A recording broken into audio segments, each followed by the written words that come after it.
pour le lavage des bocaux, on peut avoir plusieurs machines. On peut avoir tout simplement quand on a une activité qui est assez faible à l'échelle d'un restaurant ou d'un traiteur par exemple, on peut très bien avoir un grand lave-vaisselle en fait.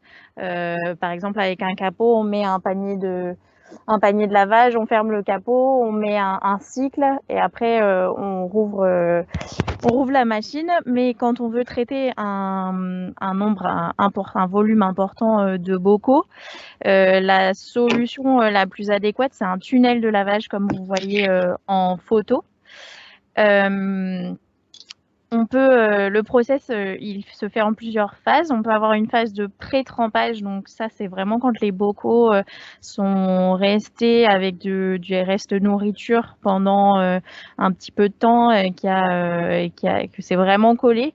Donc nous, ce qu'on préconise, c'est toujours de rincer en fait les bocaux et de demander aux gens de les ramener déjà rincés en fait pour éviter cette problématique.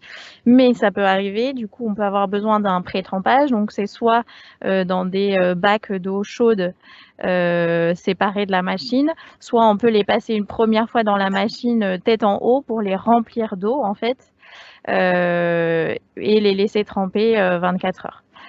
La machine, comment elle marche, il va y avoir en fait des jets d'eau en dessous et au-dessus en fait.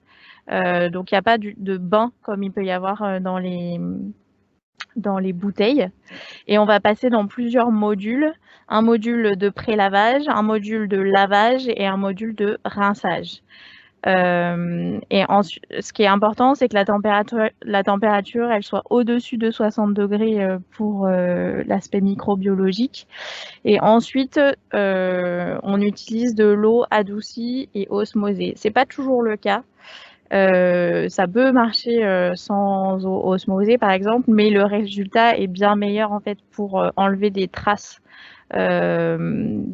blanches qui pourraient venir sur les bocaux, surtout que voilà sur des bocaux, sur des lunchbox, on est sur du matériel qui est vraiment transparent, donc les traces elles vont vraiment se voir s'il y en a. Et c'est pas forcément des traces de liquide ou quoi que ce soit, ça peut juste être des traces d'eau en fait, mais c'est quand même visible et ça fait pas très propre, donc l'eau osmosée ça permet de régler ce problème-là.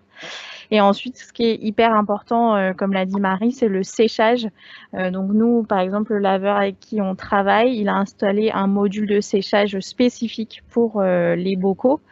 Qui sèche à 90 degrés pour vraiment assurer qu'il n'y ait pas de reste d'eau justement pour le séchage et le développement des microbes. Et après le reste, je vais pas expliquer. Hein, c'est comme pour les bouteilles, l'aspect on peut aussi avoir une mireuse, on peut aussi on fait aussi les analyses microbio. Ce qui est plus spécifique du coup au tunnel de lavage, c'est qu'on a un système de cascade inverse.